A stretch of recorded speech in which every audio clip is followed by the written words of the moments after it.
Guys, இது எதுக்கான video அப்படின்னு பார்த்தீங்கன்னா, ஒரு சேரீ எடுத்துகிட்டு வந்து கொடுத்து ப்ளவுஸ் தைக்க சொல்கிறீங்கன்னா அது உங்கள் குத்தம் இல்லை. அதில் வந்து அதாவது ப்ளவுஸ் பீட் வந்து கம்மியாக இருந்தாலோ ஜாஸ்தியாக இருந்தாலே அது உங்கள் குத்தம் இல்லை, கடைக்காரங்களோட குத்தம். அதை வந்து எப்படியோ ஒன்று அட்ஜஸ்ட்மெண்ட் பண்ணி தைச்சி தான் ஆகணும். ஓகேங்களா? இப்போது ப்ளவுஸ் பிட்டு பேக் லென்த்து 14.5, ரொம்ப ஹை 15 அந்த மாதிரி விற்கணுன்றீங்க.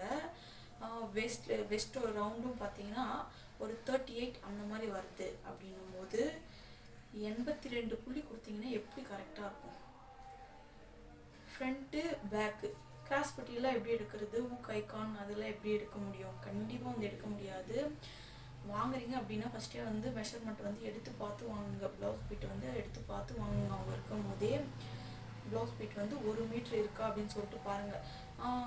ரொம்ப வந்து ஒல்லியாக இருக்காங்க அப்படின்னா அவங்களுக்கு வந்து ஒரு 80-85 புள்ளியே போதுமானது. ஒரு 34-35 இருக்காங்கன்னா கண்டிப்பாக வந்து அவங்களுக்குலாம் பார்த்தீங்கன்னா 1 மீட்ரு வந்து கம்பல்சரி வந்து 1 மீட்ரு கம்பல்சரி வாங்குங்க.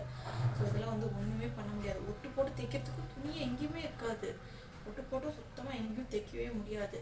ஸோ வாங்குறவங்க பார்த்து வாங்க. நீங்கள் கொடுக்குறவங்களும் 1 மீட்ரு இருக்கான்னு சொல்லிட்டு கடையிலே அவங்கள வந்து செக் பண்ணி வாங்கிடுவாங்க.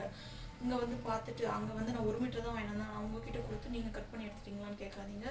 நீங்கள் கொடுக்குறதே 85 தான். அந்த 85லேயும் வந்து சைடு வந்து நம்ம வந்து கிராஸாக இருக்கும். நம்ம வந்து ஸ்ட்ரைட் கோட் போட்டு கட் பண்ணி எடுத்துருவோம்.